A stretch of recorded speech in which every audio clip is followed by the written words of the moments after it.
Hello good morning friends. Hardi ઉઠી ગઈ છે, એનું દૂધ પીવે છે.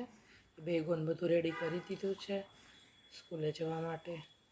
6:15 થઈ ગયા છે અને મેં એનું લંચ બોક્સ રેડી કરી દીધું છે. બંનેના લંચ બોક્સ બોટલો. લંચ બોક્સમાં આજે ઢોકળા બનાવ્યા છે તો મેં ઠંડા કરવા માટે મૂક્યા છે. બેની ચટણી ને બધું મેં પેક કરી દીધું છે. બેના ઢોકળા ઠંડા થઈ જાય એટલે ડબ્બામાં ભરીને પેક કરી દઈએ. ત્યાં શ્લોક રેડી થઈ ગયો છે. એ ભાઈ પાણી પીવે છે, એને સવારમાં દૂધ નથી ભાવતું, એ ખાલી ઠંડુ ઠંડુ પાણી પીને જાય. અને હાર્દી સોક્સને પહેરીને રેડી થાય છે. હેલો, જય Shri Krishna, welcome to my new vlog. કેમ છો બધા? મજામાં? ત્યારે થયા છે 11:30. છોકરાઓ સ્કૂલે જતા રહ્યા છે અને મારે થોડું સ્કૂલે કામ હતું તો હું પણ પછી થોડું કામ પતાવીને આવી સ્કૂલે. તેના કેમ્પસના થોડા મેં વિડીયો લીધા છે, એ હું તમારી જોડે શેર કરીશ. 11:30 થઈ ગયા છે. હવે રસોઈ બનાવવાની છે. સબ્જી કંઈ છે નહીં, શું બનાવશું એ કાંઈ આઈડિયા આવતો નથી. તો ફ્રીજમાં થોડું પનીર છે તો વિચારું છું કે પનીરની સબ્જી, રોટી ને રસ કરી દઈએ. સવારે છોકરા નાસ્તામાં ઢોકળા લઈ ગયા હતા તો ઢોકળાનું ખીરું બી થોડું પડેલું છે તો 2 થાળી જેટલા ઢોકળા કરી નાખશું. એટલે આજે અમારે ડીશમાં થશે ઢોકળા, રોટલી, પંજાબી સબ્જી અને મેંગો, ઠંડી ઠંડી છાશ. તો ચાલો બધાએ આવી જજો જમવા માટે. જો શક્ય હશે તો હું પંજાબી સબ્જીની રેસીપી, ક્વિક રેસીપી, બહુ ડિટેલ તો હું નથી એટલી બધું તામઝામ કરતી, ફટાફટ બની જાય એવું જ કરું છું. આ ગરમીમાં કિચનમાં ઊભું નથી રહેવાતું, એટલી સખત ગરમી છે. વરસાદ તો પડવાનું નામ જ નથી લેતો, ક્યારે પડશે કોને ખબર. તમારા લોકોને ત્યાં વરસાદ છે કે કેવું છે, કેવી ગરમી છે, મને કોમેન્ટ કરીને જરૂરથી બતાવજો ને કહેજો મને કે કેવું છે તમારે ત્યાં. અને મારો ગરબા ક્લાસીસનો વિડીયો જે મેં અપલોડ કર્યો છે તે જોજો બધા, કેમ કે અમારે તો અહીંયા ગરબા ક્લાસીસ સ્ટાર્ટ થઈ ગયા છે. તમારે લોકોને ત્યાં ગરબા ક્લાસીસ સ્ટાર્ટ થઈ ગયા છે કે નહીં મને કોમેન્ટ કરજો. કોણ કોણ ગરબા ક્લાસીસમાં જાઓ છો? હું પણ ગઈ હતી, બહુ મજા આવી, ફૂલ એન્જોય કર્યું. હવે ચાલો કન્ટિન્યુ રહે છે કે નહીં એ જોઈએ, કેમ કે છોકરાઓ સાથે બધું સેટિંગ થતું નથી. ટાઈમનો, એ લોકોનો ટાઈમ, આપણો ટાઈમ એડજસ્ટ કરવો બહુ હાર્ડ છે. એટલે હવે જોઈએ છીએ, સેટિંગ થશે તો જશું. તમે લોકો જાઓ છો કે નહીં તે મને જરૂરથી કોમેન્ટ કરજો. ને કેવી મજા આવે છે તમારા લોકોના ગ્રુપમાં, ફ્રેન્ડ સર્કલમાં, એ પણ મને કહેજો. અમારે અહીંયા બધા બિલ્ડિંગમાં બહુ જ મજા આવે, બધી લેડીઝો જોડે સાથે મળીને ઉપડી જ જઈએ છીએ ગરબામાં. તો ચાલો તમે પણ મારી જોડે બધાય ગરબા ક્લાસને એન્જોય કરજો. એ વિડીયો કોઈ ના જોયો હોય તો જોઈ લેજો, એ અપલોડ કરી દીધો છે મેં આના પહેલાં જ. તો ચાલો હવે કિચનમાં રસોઈ બનાવવા જઈએ. આ છે શ્લોક અને હાર્દીની સ્કૂલનું કેમ્પસ. હું સ્કૂલે આવી ગઈ છું.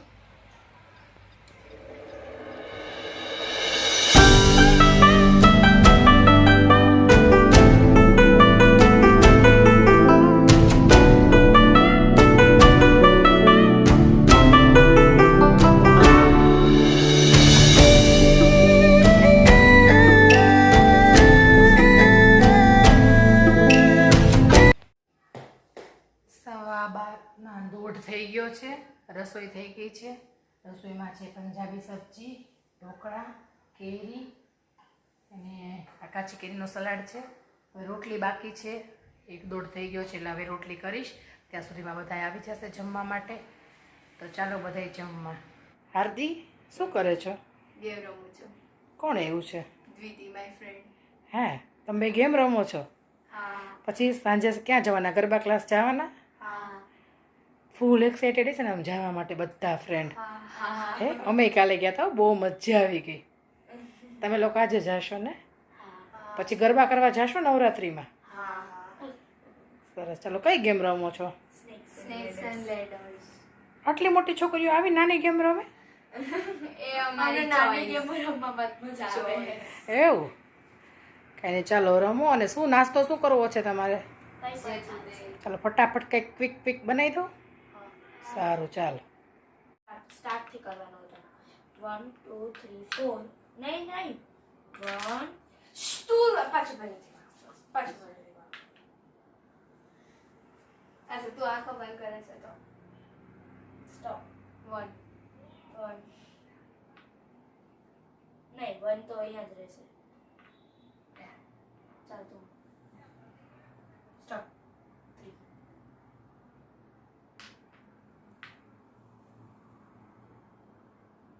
સ્ટોપ 4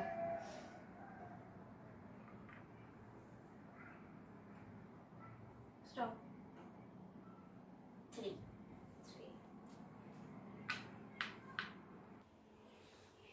હાર્દી ને એના ફ્રેન્ડ ને બધા આવેલા છે. એ લોકો અંદર ગેમ રમે છે, પછી એ લોકો સાંજે ગરબા ક્લાસ જવાના છે.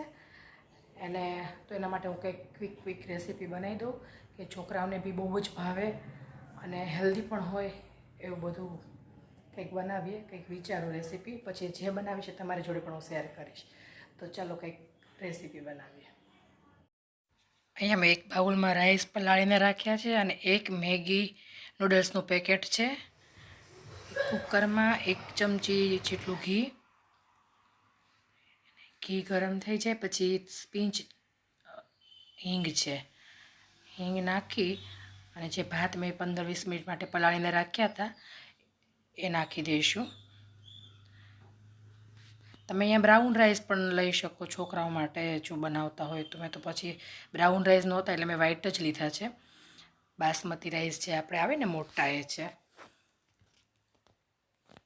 પછી આમાં એક મેગીનો પેકેટ કાપીને આખું મેગીનું પેકેટ મેં નાખી દીધું છે. જેટલા ભાત હોય એ પ્રમાણે નાખવાનું. છોકરાઓને વધારે સ્પાઇસી ને ચટપટું ભાવતું હોય તો વધારે નાખવાનું. તમે ઉપરથી પણ પછી નાખી શકો છો વધારે નાખવું હોય તો. અને પછી સેજ અમથી હળદર કલર આવે એટલે સેજ અમથી નાખી છે. બ્રાઉન રાઈસ હોય તો નાખવાની જરૂર નહીં.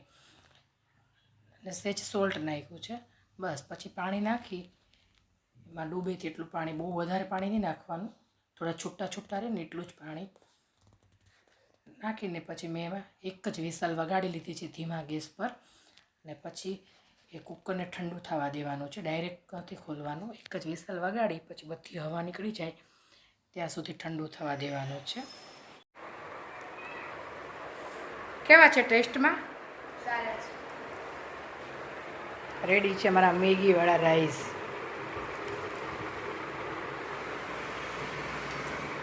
મેંગો તો ને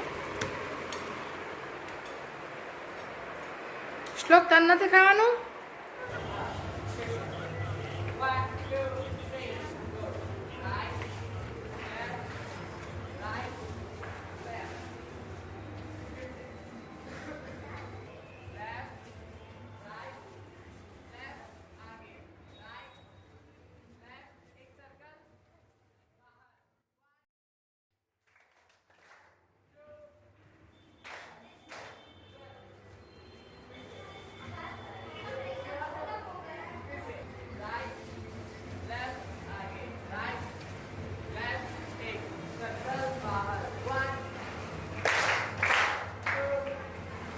અહીંયા અમે આવી ગયા છીએ ગરબા ક્લાસમાં.